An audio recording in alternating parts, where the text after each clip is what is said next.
1989년 대한민국의 신형 자주포 개발을 위한 체계 개념 연구가 시작됐다. 국방과학연구소의 주도로 10년에 걸쳐 이루어진 연구 개발은 전자, 기계, 컴퓨터공학, 그리고 로봇공학 등이 결합된 최첨단 차세대 자주포 개발을 목표로 삼았다. 하지만 이 계획은 연구에 참여한 과학자와 몇몇 사람을 제외하곤 아무도 믿는 사람이 없는 이야기였다.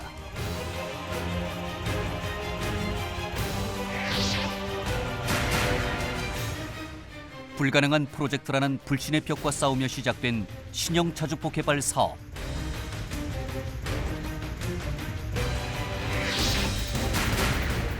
그 결과 꼬박 10년 만에 K9 천둥이 개발됐다. 대한민국의 제1호 국산 명품 무기체계 K9의 개발은 우리나라 국방안보뿐 아니라 방위산업 전반에 여러 가지 의미 있는 기록을 낳았다. 화폭 강국들이 기술 장벽을 높이면서 자주포 시장이 일부 개발 생산국과 중진 면허 생산국 그리고 종속적인 수입국으로 굳어지던 바로 그때 미국과 독일에서도 실현된 적 없는 미래형 자주포를 개발한 대한민국 방위산업.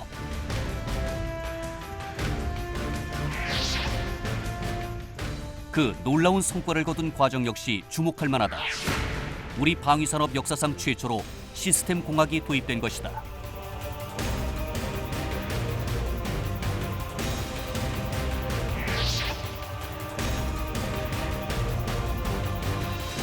무기의 최초 기획으로부터 개발과 생산, 운용과 창정비에 이르기까지 모든 과정을 유기적 시스템으로 완성한 K9의 개발 경험은 우리에게 신형 자주포 못지않은 소중한 자산이 됐다.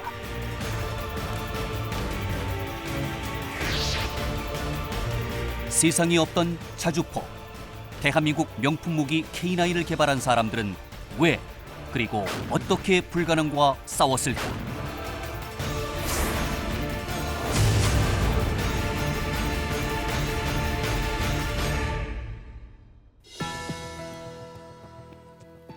여러분 안녕하십니까? 첨단 국가의 초석 방위산업의 남경입니다. 대한민국 방위산업이 자랑하는 명품 K9 자주포 천둥의 번개사, 오늘 그 세 번째 시간입니다. 함께 하실 네 분 소개합니다. 먼저 국방과학연구소에서 오랫동안 근무하시면서 우리나라 자주포 개발을 주도해 오신 한화테크인의 안충호 고문 모셨습니다. 안녕하십니까? 국방과학연구소에서 K9 포탑 분야 개발에 참여하신 키스트의 안태영 전문위원 나오셨습니다. 안녕하십니까? 역시 국가연에서 K9 자동 사격 통제 장치 개발에 참여하신 한화텔레스의 이상국 연구위원 나오셨습니다. 네, 안녕하십니까? 이상국입니다. 마지막으로 월간 플래툰의 홍희범 편집장 반갑습니다. 예, 안녕하십니까? K9 개발 과정. 지난 시간까지 우리는 3시간에 걸쳐서 최초 개발 계획을 시작으로 해서 이 탄약 분야와 또 무장 분야 등을 살펴봤는데요. 오늘 본격적으로 포탑 이야기로 시작해 보겠습니다.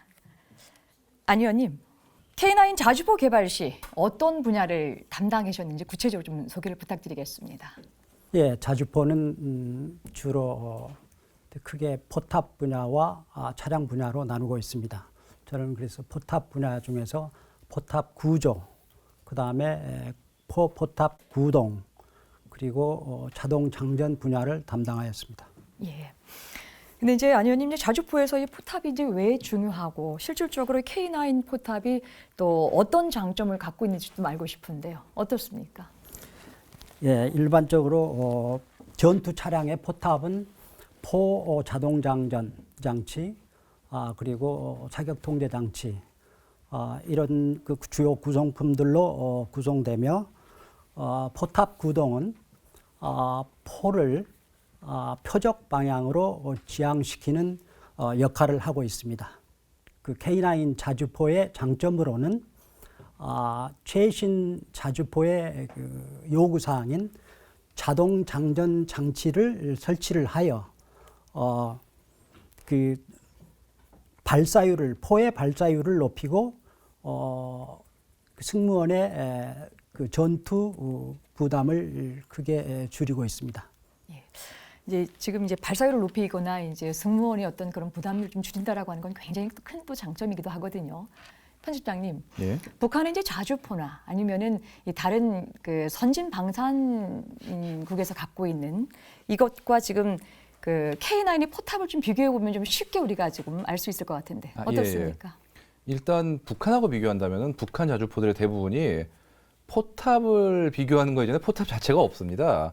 그냥 차체에다가 포만 얹어놓고 뭐 잘해야 그 주변에 그냥 방탄 장갑 하나 얹은 정도? 심하면 아예 그것조차 없이 완전히 포가 드러나는 경우이기 때문에 뭐 보호라는 게 거의 없거나 뭐 아예 없는 경우고 포탑이 없다 보니까 포를 움직이는 범위도 어느 정도 제한이 있고요. 그렇기 때문에 북한에 비하면 우리가 K9이 아주 월등한 우위가 있는 셈이고요. 그다음에 다른 나라하고 비교해도 뭐 물론 다른 나라의 어떤 동세대 최신형 자주포들 같은 예를 들면 독일의 PZH-2000 같은 그런 최신형과 비교하면은 뭐 우리가 뭐 동등 내지는 어떤 가격 대비 우위 뭐 이런 식으로 어느 정도 상당히 비슷한 수준에 있다고 볼 수 있지만 그 전 세대하고 비교하면 저희 K9이 아주 확실한 우위가 있습니다. 뭐 물론 기술적으로도 뭐 자동 구동 시스템, 뭐 자동 장전 장치 이런 식으로 굉장히 뛰어나지만 특히 주목할 만한 부분이 뭐 차체와 함께 장갑 방어력이 굉장히 좋습니다.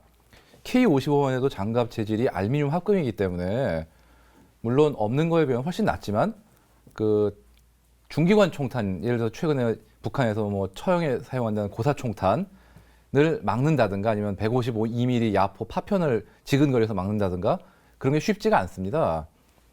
막는다 쳐도 내부에 어느 정도의 피해가 있을 확률이 있고요. 그런데 K9 같은 경우는 152mm 야포탄의 지근 사격, 뭐 지근 장렬에 의한 파편 방어는 물론이고 14.5mm 고사 총탄도 거뜬히 막아냅니다. 한마디로 굉장히 튼튼하다는 얘기인데 이게 입증이 된 게 연평도 포격 도발 때입니다. 그때 북한군이 쏜 포탄이 아예 진지에 굉장히 많이 떨어졌는데도 불구하고 포격 그 자체 때문에 전투력 잃은 차량도 없고 그것 때문에 자주포 승무원들이 사상자가 생기지도 않았습니다. 이게 지금 이 정도로 선제 타격을 받고도 이 정도로 피해가 없는 그런 사례는 거의 전무후무합니다. 그만큼 이 방어력이 굉장히 높다는 게 입증이 된 셈이죠. 예. 북한의 자주포는 이제 포탑 자체가 없고 또 이제 경쟁력이 있는 이제 그 독일과가 비교해 줬었는데 뭐 상당히 또 우수하다는 것을 또 입증할 수 있는 계기가 되었군요. 그렇다면 안 의원님, 이 자주포의 포탑 구동을 개발할 때 가장 중요한 기술이 어떤 것일까요? 포는 이 포의 그 장사정 포의 중량 그리고 또 이 포탑의 무게 이런 것들을 고려하면서 이 포와 포탑을 표적 사격 방향으로 정확하게 그 지향을 시켜야 됩니다. 그래서 이러한 그 기능을 위해서는 고성능 포탑 구동 기술이 필요합니다. 나아가서 이 포탑 기술은 일반적으로 전투 차량의 허리 역할을 하고 있습니다. 그래서 그 조기에 포탑 구동 기술을 안정화시키면은 다른 기술 개발에 크게 기여를 하게 됩니다. 예. 또 지금 말씀 이제 듣다 보니까 이제 굉장히 이제 그 중요하고 어려운 또 이제 기술이 또 요구되는 부분일 것 같은데요. 그렇다고 한다면 그 당시에 이제 외국에서 그런 시스템을 이제 도입해서 이제 활용할 수도 있었을 것 같은데 예. 이 K9의 포탑 시스템을 이 자체적으로 개발하려고 했었던 그런 배경은 어디에 있을까요? 무기체계 개발 계획을 세울 때는 예. 그 기술의 리스크에 따라서 도입을 하든지 또는 그 자체 개발을 하고 있습니다. K9 자주포 구동의 경우 마침 B5 대공포의 전기 구동 기술, 그 다음에 K55 유압 구동, 그리고 특히 그 K1 그 전기 유압 그 구동 안정화 기술을 개발을 하였기 때문에 이러한 그 기술 기반을 이용해서 K9 구동 기술을 개발할 수 있는 계획을 세우게 되었습니다. 예, 또 기본적으로 이제 포탑 시스템을 하는 여러 가지 기본적 인프라 구축 또 네. 그런 것도 있었기 때문에 그렇죠. 이것도 자체 개발할 수 있는 그런 부분이 있었다라는 말씀인데요. 자, 그렇다고 한다면 이 포탑 구동 장치 자체 개발은 어떤 과정을 거쳐서 이 완성이 됐습니까? 마침 K1 그 구동 안정화 기술의 그 기술을 우리가 확보한 터에 K9 자주포 개발 계획이 세워졌습니다. 그래서 그 K1 그 유압 전기 유압 구동 안정화 기술은 이 그 기술 그 기반을 확보하고 그다음에 국산화의 필요성에 따라서 우리가 응용 연구를 통해서 기술 개발을 수행하였는데 이는 그 국관 주도하에 서울대학교 이교일 교수팀과 예. 그다음에 과학원의 윤명준 교수팀 그리고 동명중공업은 현재 그 두산 모트럴 회사로 바뀌었습니다만 그런 그 학교와 업체와 협력을 통해서 K1 구동 안정화 기술 개발을 마침 완성하였습니다. 그래서 K9 자주포 구동 기술은 이러한 그 기술을 바탕으로 해서 구동 기술을 개발하게 되었습니다. 예, 이렇게 이제 외국의 힘을 빌리지 않고 이제 자체 개발을 통해서 이제 완성한다라고 한다면 많은 기술과 경험을 또 얻을 수 있다라고 하는 그 좋은 점도 있지만 이 과정이 결국 이 만만치 않았을 것 같거든요. 요 지금 포탑 구동 장치 개발 과정에서 가장 어려웠던 점은 어떤 거고요? 또 이런 것들을 어떻게 극복해 나갔는지 그 극복하는 그 과정도 조금 궁금합니다. 네, 일반적으로 포탑 구동은 전기 그 서버 모터 구동 기술과 그다음에 전기 유압 서버 구동 기술을 활용을 하고 있습니다. 그리고 기술은 대체적으로 자국의 그 기술 능력과 그다음에 그 개발하려고 하는 무기 체계의 특성에 따라서 기술을 선택하게 됩니다. 포탑 구동은 일반적으로 제어기, 그다음에 전기 유압 서버 밸브, 그다음에 유압 모터 및 시린더, 그리고 고압력 유압 발생 장치 등으로 구성을 하며 그 대구경 그 베어링과의 그 접속을 통해서 포탑을 선회시키고 시린더를 통해서 포를 고저로 이동시킵니다. 구동 기술의 어려움은 그 전기 유압 서버 기술과 그다음에 너무 높은 압력의 그 전기 유압 밸브 설계 제작 기술, 그다음에 저소음 유압 발생 장치, 그리고 대구경 그 베어링과의 그 매칭 기술 등에 있습니다. 이들 그 개발 과정으로는 구성품의 시뮬레이션 해석, 그다음에 최신 제어 알고리즘 연구, 그다음에 첨단 가공 제조 기술 개발, 그리고 하드웨어 시뮬레이션 등을 활용하며 나아가서 개발 경험과 시행착오를 통해서 개발을 하였습니다. 이들 기술은 그 산업 기술과도 연관이 커서 국가 기술 발전에 크게 기여하고 있습니다. K9 구석구석을 봐도 어디 하나 중요하지 않은 부분이 없습니다. 또 그중에 이제 포탑 분야에 있어서 또 직접 개발에 또 참여하시고 또 자세한 말씀 이제 나눠봤는데요. 이번에는 K9의 자동 사격 통제 능력에 대해서 좀 알아봐야 될 텐데요. 편집장님, 예. 이제 먼저 이 자주포의 자동 사격 통제 능력이라는 것이 뭔가 좀 개념 정리를 좀 먼저 부탁드리겠습니다. 예, 간단하게 얘기해서 모든 포는 이제 사격 통제 능력이 있습니다. 이게 무슨 얘기냐면은 총 같은 경우는 목표를 직접 사람이 눈으로 보고 쏘지 않습니까? 근데 포는 목표를 대부분의 경우 직접 보고 쏠 수가 없습니다. 뭐 좀 극단적으로 얘기해서 총을 쏘긴 쏴야 되는데 눈을 가리고 표적을 못 보는 상태에서 총을 쏴야 된다는 얘기죠.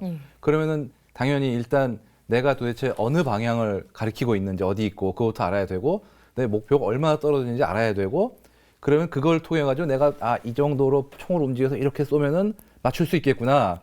그거를 알고 쏴야 되는 거잖아요. 그런데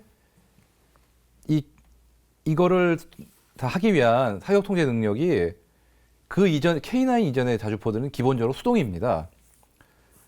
즉 자주포가 가다가 사격 좌표를 받으면은 이제 멈춰가지고 일단 포를 방열을 해야 됩니다. 무슨 얘기냐면은 일단 멈춰서 내가 어디 있는지 이게 어디를 향하고 있는지 확인을 하고 또 목표는 얼마나 떨어지는지 확인을 하고 그 다음에 포를 쏴야 되는 거죠. 포를 이제 알맞는 각도와 이제 방향을 해가지고. 예.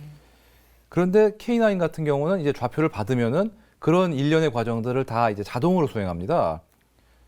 그렇기 때문에 아주 빠른 시간 내에 정확하게 목표를 쏠 수가 있는 거죠. 예. 근데 그런 기본적인 개념을 듣다 보니까 이 전쟁에서도 이제 많은 개념이 좀 변화됐을 것 같고요. 예. 특히 이제 K9 같은 경우에 이런 자동 사격 통제 능력이라고 하는 것이 지금 말씀하셨던 그런 간단한 특징, 또 그런 특징과 더불어서 실제 어느 정도 위력이 되는지 우리 시청자 여러분께서는 굉장히 궁금할 것 같거든요. 예, 말씀해 주시죠. 예, K9 같은 경우는 좌표를 받으면은 하다못해 달리던 중이라도 멈춰서 60초 만에 초탄을 발사할 수가 있습니다. 그리고 또 그 초탄이 상당히 잘 맞을 확률이 높고요. 그런데 이 수동으로 오는 이 K55 같은 경우는 일단 똑같이 달리다 멈추면은 그러고 나서 정말 빨리 하는 경우라도 5분 정도는 걸리고 대개는 10분 정도가 걸립니다. 게다가 그 초탄이 정확히 맞는다는 보장이 없어요, 사실은. 초탄 쏘고 막 수정사 몇 번 쏘고 또 효력사 쏘고 그런 식으로 해야 될 확률이 높고요. 이게 게다가 이제 K55 같은 경우는 이런 방열 작업을 밖에 나와서 해야 됩니다. 하다못해 이 차체에 고정된 포신도 이제 사람이 나가서 풀어야 되고요. K9은 사람이 나갈 일이 없습니다, 기본적으로. 그러다 보니까 이게 굉장히 중요한 게 예를 들자면은 K9하고 K55가 똑같이 사격 명령을 받아서 포를 쏘기 시작한다.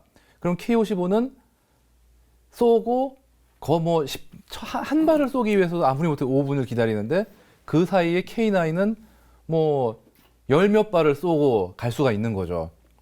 뭐 안 가고 계속 쏘면은 뭐 정말 이미 열 몇 발을 쏘고 또 쏘고 있는 거니까 그 차이가 엄청나고요. 쉽게 얘기해서 같은 시간 안에 쏠 수 있는 탄의 숫자가 엄청나고 또 굉장히 짧은 시간에 쏠 수 있기 때문에 어떤 면에서 보면은 그 K9을 하나 갖고 있는 게 K55 같은 구형 자주포를 뭐 대여섯 문을 더 갖고 있는 거하고 똑같은 효과가 나온다고 봐도 무방할 겁니다. 게다가 또 중요한 게 이제 북한이든 어느 나라든 요즘 화력이 굉장히 강하다 보니까 특히 북한 같은 경우는 물량이 굉장히 많지 않습니까? 예. 포를 쏘면은 우리 쪽에 적이 반격탄을 날릴 확률이 높고 또 포병의 반격이 아니더라도 적 특작 부대가 침투해 있다가 이거를 보고 저기 포가 있구나 그러고 와서 타격을 할 수도 있고요. 일단 K55 같은 경우는 시간이 오래 걸리니까 그렇게 적의 반격이나 특작 부대에 당할 확률 자체가 높고 또 사람이 나와서 하다 보니까 그런 공격에 굉장히 취약합니다. 근데 K9 같은 경우는 뭐 1분 만에 쏘고 그 다음에 그냥 도망갈 수가 있는 수준이니까 적이 사격 위치를 알아도 이미 그 자리에 K9 없는 확률이 높고 설령 적이 그 위치를 알아가지고 반격을 한다 쳐도 사람이 나와 있질 않으니까 뭐 총을 쏘든 포를 쏘든 안에 있는 승무원들은 무사할 확률이 굉장히 높은 거죠. 간단히 얘기해서 전투력 보존 효과도 굉장히 높습니다. 그런 또 굉장히 큰 또 장점을 또 갖고 그렇죠. 있군요. 예. 안중호 고문님, 여기 지금 얘기를 듣다 보니까요, 이제 하나 궁금한 게, 근데 K9에 도입된 이 자동 사격 통제 장치라고 하는 것이 1970년대에 이게 도입된 장치라면서요? 이게 사실입니까? 예, 그 부분은 좀 보완 설명이 필요한데 70년대 중반에 그 박정희 대통령을 모시고 화포 시사회가 있었습니다. 예. 근데 이 박정희 대통령께서 군 시절에 포병 출신이셨어요. 그래서 이제 그때 국방과학연구소에서 화포를 개발을 했는데 그 대포를 위주로 개발을 했어요. 근데 박정희 대통령께서 이제 그 화포를 이렇게 보시면서 이 대포도 중요하지만 포병 입장에서는 이 대포로 사격 통제를 하는 사이트, 사격 통제 장치가 중요하다. 그래서 사격 통제 장치도 국산화할 필요가 있다라고 하는 말씀을 하셨어요. 그래서 이제 그때 국가연에는 사격 통제 장치를 국산화할 수 있는 사격 통제 연구실이 발족이 됐습니다. 생겼습니다. 그리고 이제 이 사격 통제 연구실이 생기면서 국산화를 계획하다 보니까 업체에서는 렌즈를 가공할 수 있는 초자 가공 설비가 세워지게 되고, 그다음에 렌즈에 코팅 기술이 필요하거든요. 그래서 렌즈를 코팅하는 그런 기술들이 이제 업체들이 갖추기 시작을 했습니다. 그래서 이제 사격 통제 연구실하고 업체하고 해서 KH-178 또 KH-179, K55에 들어가는 사격 통제 장치들을 국산화해내게 됩니다. 근데 이때 그 국산화된 사격 통제 장치들은 이게 기계 광학식이라고 말할 수 있어요. 그래서 이 기계 광학식은 모든 것들이 사람의 눈으로 보고 사람의 손으로 다 작동을 하는 거예요. 그러다 보니까 이게 시간이 많이 걸리고 또 정확도 면에서 좀 떨어집니다. 그래서 이제 K9으로 이제 개발을 할 때는 이런 모든 수동이 아닌 자동으로 이제 해야 되기 때문에 자동 사격 통제 장치가 이제 필요했던 거죠. 그러니까 지금 전에 말씀드렸던 이 수동으로 할 경우에 보통 사격 명령을 받으면 미국에서 이제 통계적으로 연구한 바에 의하면 빨리 하면 2분, 보통 한 11분 이렇게 걸리는 것을 K9에서는 정지 시에 사격 명령을 받으면 30초 이내에 사격을 해야 되니까 지금까지의 기계 광학식에서 전자식의 사격 통제 장치인 자동 사격 통제 장치를 적용하게 된 것입니다. 자동 사격 통제 장치 개발에 대한 이야기 좀 더 자세히 좀 알아봐야 될 것 같은데요. 이 부분은 우리 이상욱 연구위원님께서 직접 이제 참여하셨기 때문에 좀 질문을 좀 드리겠습니다. K9 개발 당시 주로 어떤 임무를 맡고 계셨나요? 저는 당시 국방과학연구소 1연구개발본부 사격통제연구실장으로 였으면서 K9에는 자동 사격통제장치 개발 책임자로 참여를 하였습니다. 네, 책임자로 계셨었군요. 그렇다고 한다면 그 K9의 그 자동 이 사격 장치 개발 과정에서 한번 회고해 보신 가운데 가장 어려웠던 점은 어떤 점이 있었습니까? 국내 최초의 그 자주포 자동 사격 통제 장치 개발이다 보니까 어려운 점은 수없이 많이 있었습니다. 그 중에서도 두 가지를 말씀드려 본다면 먼저 자동 사격 통제 소프트웨어입니다. 이 소프트웨어를 개발하기 위해서는 무엇보다도 먼저 그 각종 전술 상황에 따라 그 자주포의 운용 시나리오가 완벽하게 작성이 되어야 합니다. 근데 당시 저의 연구팀원들은 야포의 운용 경험이 전무한 그 과학기술자들이었습니다. 자주포의 운용 및 교리는 물론 포병의 용어조차도 생소한 책상 물리엄들이었죠. 따라서 그 과제를 맡긴 했었지만 참으로 막막했었습니다. 또 둘째는 그 개발된 자동 사격 통제 장치의 기능과 성능을 검증하는 시험 방법이었습니다. 자동 사격 통제 장치는 대략 13만 라인의 그 소프트웨어가 내장된 4대 실시간 다중 처리 컴퓨터가 컴퓨터 상호간, 그리고 포구동 장치, 또 자동 장전 장치, 또 자동 위치 확인 장치 등 자주포의 타 핵심 구성품들과 그 실시간으로 정보를 주고받으며 작동되는 아주 복잡한 구조로 되어 있습니다. 따라서 이러한 그 정교하고 복잡한 장치가 실제 전투에서 그 제 기능과 성능을 발휘하는지를 검증하기 위해서는 수많은 실험과 그 시험이 반복되어야만 합니다. 이런 많은 실험과 이제 그 시험을 야전에서 실제 사격 시험을 통해서 수행을 한다면은 그 비용과 기간이 막중하게 소요되면 물론 그 위험상 안전도도 클 수밖에 없습니다. 따라서 그 실제 사격을 통하지 않고도 그 실내에서 안전하고도 경제적이며 효과적으로 시험할 수 있는 방법을 찾아내는 것이 자동 사격 통제 장치의 성공적 개발을 그 결정지어주는 또 하나의 관건이었습니다. 뭐 어려움이야 뭐 왜 없으셨겠습니까만 크게 또 두 가지를 꼽으셨는데 정말 야전 경험이 없는 분들을 또 같이 이렇게 일한다는 게 또 많은 어려움이 있었을 것 같은데요. 이제 어떻게 그 어려움들을 극복하셨습니까? 네, 먼저 그 자동 사격 통제를 위한 소프트웨어의 운용 시나리오 관련해서는 그 포술 관련 각종 교범, 그리고 당시 미 육군의 인간공학 연구 실험체에서 실시한 야전 포병 전투 실험 보고서가 있었습니다. 전투 실험 보고서, 그리고 각종 기술 서적, 또한 그 수동 사격 통제용 그 사격 기자재들을 구해가지고 근 1년간을 그야말로 혼신을 다해서 연구를 했습니다. 부족한 것들은 그 육군 포병학교, 야전 포병 등의 방문을 통한 토론회 등을 통해서 보완하여 시나리오를 완성할 수 있었습니다. 그리고 자동 사격 통제 장치의 그 시험 장치는 자주포의 전 기능 계통의 동작을 동적으로 모의하고 그 운용자를 포함하는 하드웨어 앤드 맨 이너 루프 시뮬레이션 모델을 개발하여 실제 사격의 효과와 거의 동등한 효과를 발휘하도록 실내에서 시험을 할 수 있게 해서 극복할 수 있었습니다. 예. 이제 많이 애쓰시고 이제 결국 이제 거기에 대한 이제 결과물이 이제 나왔는데요. 이 K9의 이제 자동 사격 통제 장치 이제 개발 과정에서 우리가 새롭게 연마한 기술 뭐 소개할 부분이 있으면 좀 말씀해 주시죠.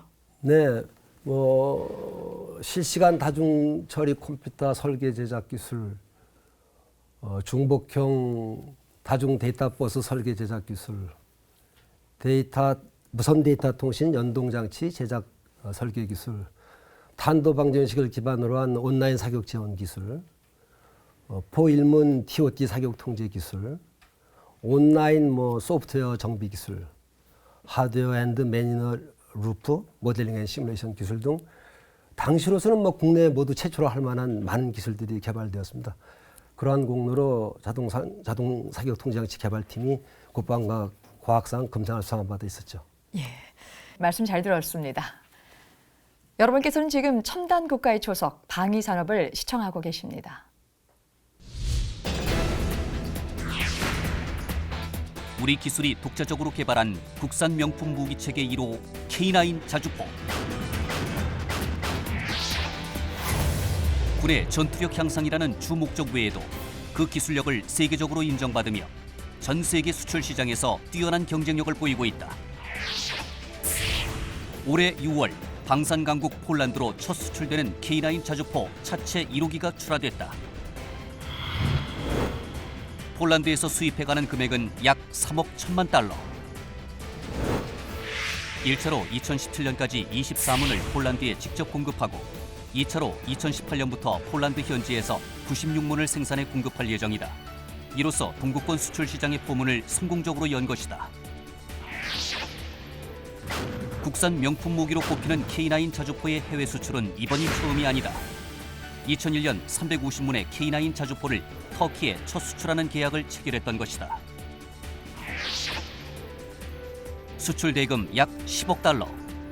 당시 국내 방산 수출 사상 최대 규모였으며 2000년 방산 수출 총액인 5,500만 달러의 18배에 달하는 금액이었다.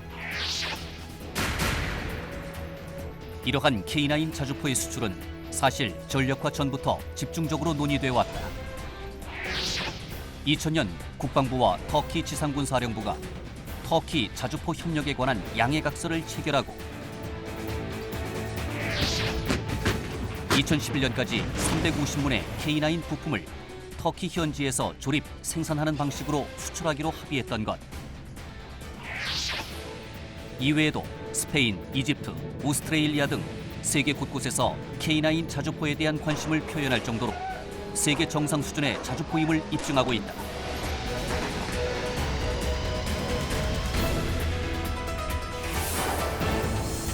세계 시장에서 호평이 이어지며 국가 경제에도 크게 기여하고 있는 K9 자주포. 세계 최고의 화포로 자리매김하고 있다.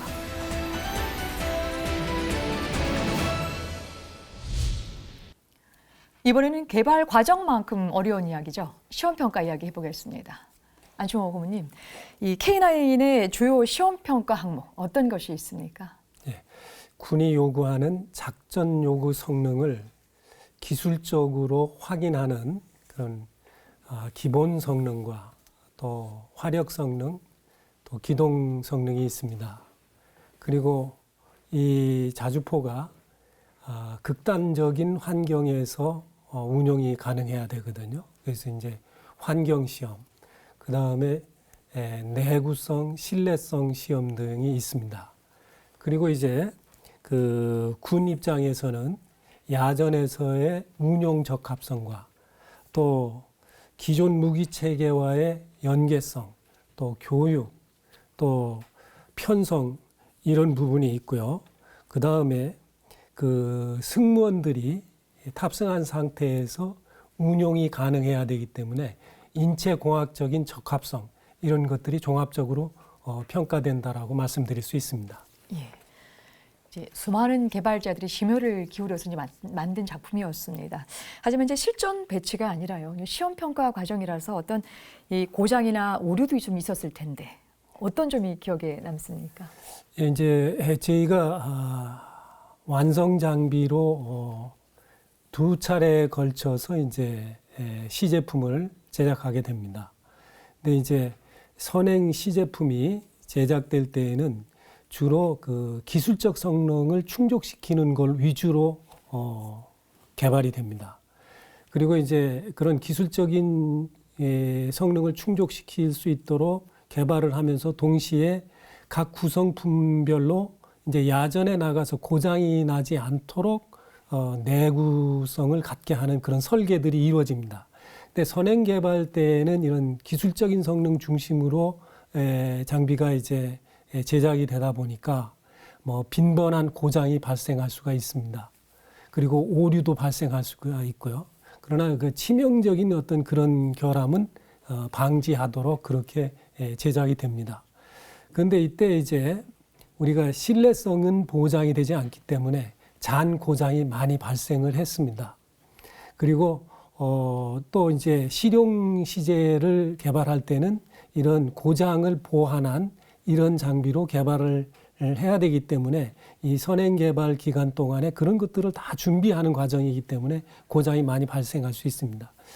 대표적인 예로 이제 1996년도에 선행 시제품을 가지고 시사회를 개최한 적이 있었습니다. 예. 이때 이제 국방부 장관과 또 합참의장, 또 육군참모총장을 모시고 또 군 장성들, 내외 기자들 이렇게 모시고 이제 시사회를 했는데 그때 사거리 40km는 잘 쐈어요.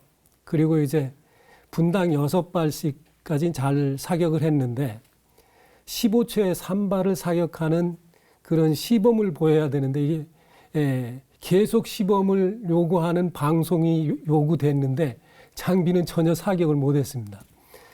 그리고 이제 시제가 두 문이 있었는데 두 번째 포를 동원해서 또 급속 사격을 하기 위해서 사격 시범을 보이려고 했는데 또 이게 고장이 나서 시범을 못 보였습니다. 결국 연구원들이 고개를 푹 숙이고 있었는데 그때 국방부 장관님께서 이렇게 선행 시제품을 가지고 최대 사거리와 최대 발사 속도 시험한 것도 훌륭하다. 다음 실용 개발 때는 이런 고장이 없도록 해달라 하는 그런 아주 위로의 말씀을 해주셔서 그 연구원들이 상당히 당혹스러운 가운데서도 실용 개발할 때는 우리가 고장을 최소로 해야 되겠다는 그런 각오를 다진 적도 있었습니다. 네, 그랬군요. 이제 그런데 불의 사고와 또 희생자가 있었다는 이야기가 있는데 어떤 일이었습니까? 예, 최대 발사 속도 시험을 할 때였는데 이게 분당 6발씩 3분 동안 총 18발을 사격하는 그런 시험이었습니다. 그때 이제 사격을 하고 나서 그 다음에 포탄과 추진 장약을 장전을 했는데 그때 이제 그 약실 안에 그 잔사 불씨가 좀 남아 있었어요. 그 불씨가 이제 단위 장약에 옮겨 붙으면서 포미 장치 뒤쪽으로 승무원실로 불이 쏟아져 나온 겁니다. 그러면서 거기에 쌓아두었던 추진 장약에 그 불이 붙었어요. 그래서 자주포가 전소됐습니다. 그리고 거기에 타고 있었던 승무원이 4명이 있었는데 그중에 3명이 화상을 입었습니다.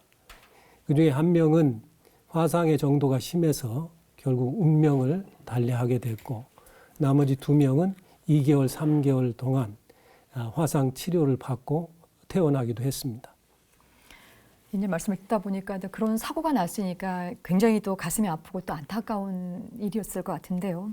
혹시 이 사고의 여파로 해서 이제 신자포 개발이 계속 추진되었던 중에 문제가 생기지 않았을까라는 이제 우려의 이런 생각도 좀 드는데요.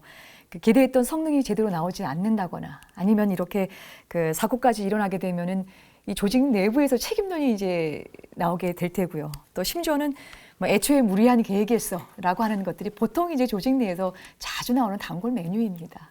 이제 그런 과정들도 많이 이제 겪었을 텐데 어떻게 극복해 나오셨습니까?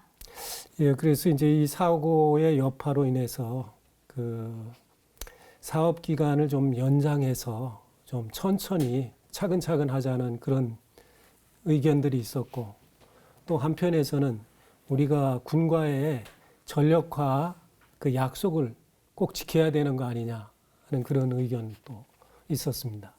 그리고 또 한쪽에서는 이런 불의의 사고로 희생된 그분을 위해서라도 우리가 개발에 꼭 성공해야 되지 않겠느냐 하는 그런 각오들이 있었습니다. 결론적으로는 우리가 개발 기간 안에 반드시 전력화해야 된다라고 하는 그런 의지가 강했었고요. 그래서 복구 계획을 3개월 이내에 복구를 하고 또 추진 장약도 잔사가 남지 않도록 개선을 하자. 근데 그 기간은 3개월 이내에 다 하도록 하자. 그래서 이런 국가의 연구진과 이런 그 업체와의 이런 의지가 군에도 전달이 돼서 군도 시험을 하다 사고가 날 수도 있다. 그러나 우리가 시험을 계속하자. 이렇게 해서 시험을 계속하게 됐습니다.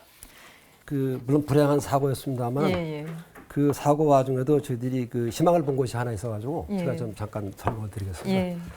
그 당시에 이제 그 우리 안충호 고문께서 말씀하셨듯이 그 큰 화재가 일어나가지고 안에 설치된 뭐 컴퓨터 박스들이 모두 다 타버렸습니다. 케이블들을 다 타버리고 그래서 그 당시 저희들이 그 자동 사격 통제 장치를 딱 2대를 만들었습니다. 그래서 만약에 그 컴퓨터가 내부까지 다 소실이 됐으면은 저희들로서는 뭐 아까 말씀 나누셨지만 시험 평가를 연장해서 사업 기간을 연장할 수밖에 없는 그런 그 위기에 당칠 수도 있었는데 당시 그 모두 불에 타버리고 특히 그 뭐 자판이라든가 키패드 이런 데 덮여 있는 이 아크릴 덮여들이 모두 타버렸거든요. 만에 하나 시스템이 살아있을 수도 있다는 판단에서 외부에서 전원을 물리고 그 키 홀더만 남아있는 그런 상태의 시스템 통제 컴퓨터에 전원을 주고 제가 볼펜으로 그 스위치용 키 홀더를 이렇게 눌러봤습니다. 놀랍게도 그 화재 속에서도 그 컴퓨터가 그냥 그대로 살아있었습니다. 그래서 그 단시간 내에 그 도장만 새로 칠해가지고 그 계속된 사격 시험에 투입할 수 있었습니다. 그런 그 불행한 일이었지만 저희들이 기술력을 확인하는 그런 좋은 계기도 되었었던 것 같습니다. 또 세부적인 말씀까지 나눠주셨는데 잘 들었습니다.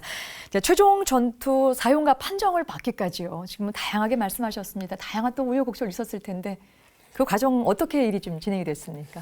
그래서 이제 장비가 복구가 되어서 사격 시험에 이제 들어가야 되는데 그때 이제 자주포에 탑승했던 포반장이 그 우리 국가연의 선임연구원이었던 강신천 박사가 탑승을 했었는데 이제 화상을 입었어요. 그래서 그 화상을 입었는데 이제 그때 이제 몸에 화상하고 이제 손에 화상이 있었는데 이 손은 이제 외부에 노출이 되니까 햇빛에 이렇게 닿으면 이제 또 안 좋아지고 그러니까 약을 바르고 이렇게 붕대나 아니면 장갑을 끼고 이렇게 생활을 할 때였습니다. 그래서 다시 강신천 연구원한테 이 포반장을 또 부담시키는 거가 상당히 부담스러웠고 그래서 어떻게 할지를 고민을 했었는데 그때 이제 강신천 연구원이 다시 이제 와서 자기가 사격을 다시 주도를 하겠습니다. 제가 사격할 수 있도록 해 주십시오. 그래서 이제 그런 말을 듣는 순간에 그 참 주위에 있었던 사람들이 눈시울이 이렇게 적셔지고 참 감격해 하고 그랬습니다. 저렇게 다치고 이런 정신적으로도 피해가 컸을 텐데 자기가 다시 헌신적으로 사명감을 가지고 그렇게 얘기해 와서 사격에 다시 투입이 되고 또 3개월 동안 화상 치료를 했던 안흥 시험장의 조기호 기술원도 그 사격에 다시 참여를 하고 해서 사격이 정상적으로 이루어졌습니다. 그래서 이런 실용 개발 기간 동안에 약 4,100발의 사격을 할 수 있었고 또 주행은 14,000km 정도를 주행을 완료를 했습니다. 그래서 군이 요구하는 모든 성능을 또 평가를 다 받았습니다. 그래서 육군이 이제 시험 평가 결과를 합참에 보고하면서 전투 장비로 사용이 가능하다는 그런 결론을 내리고 합참에 보고를 했습니다. 한마디로 말씀드리면 시험 평가 결과는 합격이다 이런 말이죠. 그래서 이제 합참이 이제 육군의 그런 시험 평가 결과를 보고받고 합참이 이제 무기체계 심의회의라는 게 있었습니다. 거기에서 이제 다시 합참이 전투 사용 장비 가능하다라고 하는 결론을 내리면서 단서 조항을 하나 달았습니다. 강설 위에서 눈 위에서 기동하는 시험을 한 결과를 보고할 것. 이게 단서 조항이었어요. 근데 우리가 그 실용 시험을 할 때 전방에 그해 따라서 눈이 안 왔어요. 예. 그래서 이제 눈이 안 오다 보니까 그 눈 위에서 기동하는 시험을 해야 되는데 그 시험을 이제 할 수가 없었는데 그래서 이제 저희가 전국에 있는 스키장을 조사를 해서 우리 K9을 스키장에 가서 그러면 시험을 하자. 근데 뭐 이 전투 중량이 50톤 가까이 되는 이런 장비를 스키장에서 이렇게 시험한다는 거를 선뜻 이렇게 허락해 주는 스키장이 거의 없었습니다. 예. 근데 다행히도 이제 홍천에 있는 대명 비발디라고 하는 그 스키장에서 우리가 이런 국가적인 일에 스키장을 좀 빌려서 시험을 했으면 좋겠다고 요청을 드리니까 국가가 있어야 회사도 있는 거고 또 국가가 있어야 스키장도 있는 거 아니겠습니까? 기꺼이 뭐 시험을 하도록 허락해 주겠습니다. 그래서 그 대명 비발디 측에서 스키를 다 타고 난 뒤에 밤 11시부터 그 이튿날 새벽 5시까지 6시간 동안 5일 동안 그 스키장을 시험하도록 빌려주고 또 시험하는데 눈 같은 거 이런 거를 생성시켜 가지고 시험을 하게 해주고 이래서 전반적인 그런 어떤 시험을 다 완료할 수 있었습니다.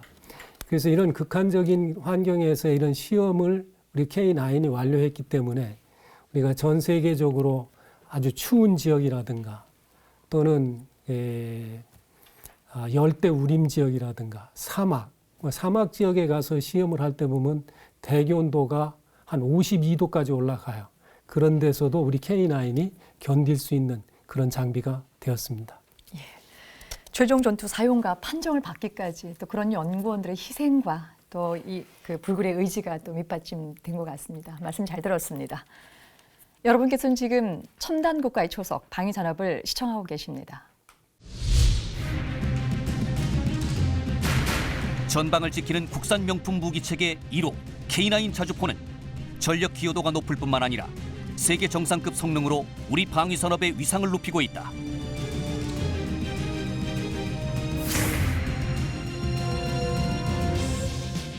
도신을 포함한 전장 12m, 전투 중량 47톤으로 첫눈에도 육중한 위압감을 주는 K9은 2000년대 전장이 요구하는 조건인 화력과 기동력, 생존성 등을 두루 갖추고 있다.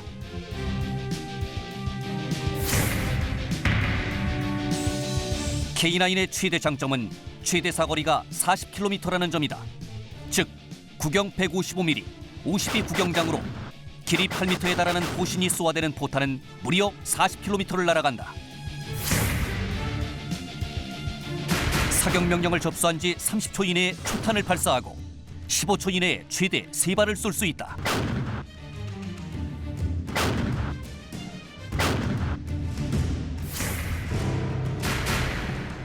(1분당) 3발씩 3분 동안 연속 18발을 사격할 수도 있다. 자동화된 사격 통제 장비와 포탄 장전 장비를 갖추고 있는 덕분이다.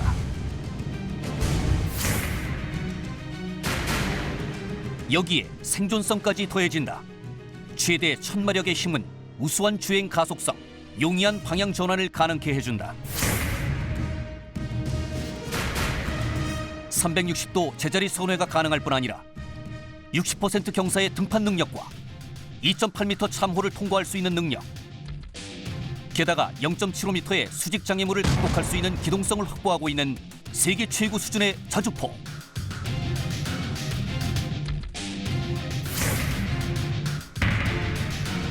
이를 바탕으로 사격 후 즉각적인 진지 이동, 즉 사격 후 신속한 진지 변환인 슈덴 스쿠트의 전술 운용을 보장한다.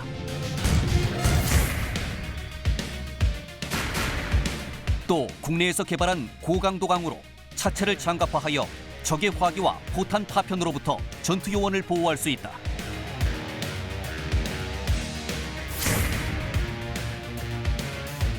영하 32도와 영상 50도에서는 물론 시간당 120mm의 폭우에서도 운영할 수 있는 능력을 갖춘 전천후 자주포가 국내 독자 기술로 탄생한 것이다.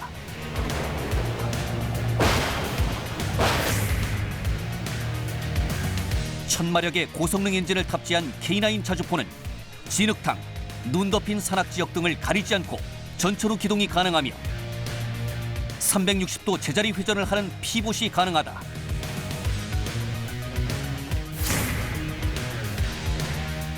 진지에 도착하면 스스로 자동 방열을 시행한다. 이를 통해 포는 자동으로 타격 목표 지역으로 포탑을 돌리고 포구를 정렬시킨다. 이렇듯 K9 자주포는 포 방열, 사격 재원 산출, 포탑 회전, 탄 선정에서 장전까지의 모든 것이 자동으로 이루어진다. 우리의 국방부와 기술진이 혼신을 다해 개발한 대표적 무기 체계로서 세계에 자신 있게 자랑할 수 있는 명품 중의 명품 K9. K9 자주포는 오는 2019년까지 1,100여 문이 배치돼 우리 군의 주력 화포로 운영될 것이다. 네, 오늘 이야기 서서히 마무리해야 할 것 같습니다. 기존에 이제 K9의 우수성은 이미 이제 세 차례 이제 계속 방송이 좀 되고 있고요.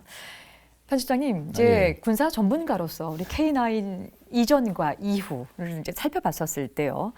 이 우리 화포 체계가 갖고 있는 어떤 기본적인 시스템 아니면 또 이 개발 실무자들에게 조금 주고 싶은 그런 당부의 말씀 이런 거 좀 주시죠.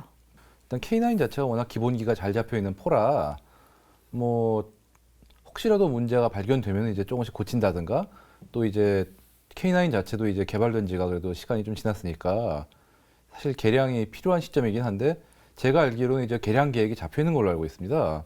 또 뭐 그런 식으로 어떤 개량이라든가 뭐 기타 발전을 꾸준히 이뤄만 주시면은 아마 K9이 지금과 같은 지위를 계속 유지할 수 있을 것 같습니다. 군사 전문가로서 제가 말씀을 좀 드려달라고 했더니 굉장히 또 이렇게 겸손하게 말씀을 좀 주셨는데요. 어쨌든 이제 K9이 실전에 이제 배치가 된 이제 사례가 있었었고요. 그게 이제 연평도 이제 포격 도발 당시 아주 당당하게 그 역할을 좀 해줬는데요. 오늘 나오신 이제 세 분의 패널께서 직접 참여하고 개발하신 부분이 있기 때문에 뭐 이걸 보시면서 굉장히 또 남다른 소회가 있을 것 같습니다. 먼저 안충호 고문님께서 이제 쭉 전체적인 부분에 있어서의 소회를 좀 말씀해 주시죠.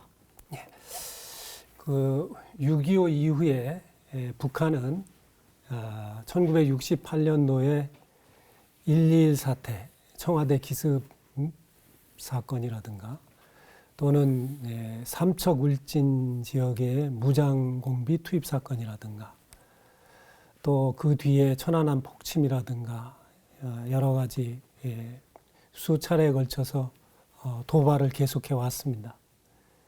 그런데 이제 연평도 포격 도발 사건 때 우리 국민의 총화로 이룩해 놓은 K9 자주포가 연평도에 있었기 때문에 그 북한이 도발을 해왔을 때 북한 지역에 대응 사격을 할 수 있었습니다.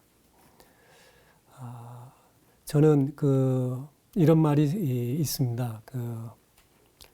평화를 원하거든 전쟁을 준비하라. 우리 K9 자주포가 우리 국토를 방위하고 또 국민의 생명을 지키고 또 평화를 유지하는데 크게 기여하는 장비가 될 것이라고 생각을 합니다. 네, 감사합니다. 예, 이번엔 안태영 전문위원께서. 네, 그 자주포 다른 무기 체계도 마찬가지입니다만 최근에 우리가 우리 무기 체계를 독자 기술로 개발하게 됐을 때는 기술 능력과 여건이 충분히 준비가 되지 않았습니다. 그럼에도 불구하고 오로지 어떤 사명감에서 열심히 그 산업체와 연구소와 그 외에 이제 관계기관에 관련된 분들이 합심하여 성공적으로 개발을 하였다고 봅니다. 예, 마지막으로 이상국 연구위원께서. 달리 소회라는 건 특별히 없습니다만 이제 제가 한미 연합 훈련을 하고 이제 우리 군들로부터 이런 얘기를 들을 때 우리나라 무기가 미국 무기보다 나은 거라고는 K9뿐이 없다. 이런 말을 들을 때 개발에 참여했던 사람으로서 나름대로 자부심을 좀 느꼈던 바 있습니다. 예, 간단하지만 또 굉장히 강한 메시지라고 좀 생각이 듭니다. 여튼 오늘 네 분 생생한 말씀 정말 감사합니다. 한국이 낳은 명품 화포 K9의 개발사. 무려 3시간에 걸쳐 이야기를 나눴지만 아직도 못다한 이야기가 많이 있습니다. K9의 개발 과정에서 얻은 경험과 기술은 화포 분야뿐만 아니라 우리 방위 산업의 아주 귀중한 자산이 되고 있습니다. K9의 또 다른 이야기, 다음 이 시간에 기대하셔도 좋겠습니다. 끝까지 함께해 주셔서 고맙습니다.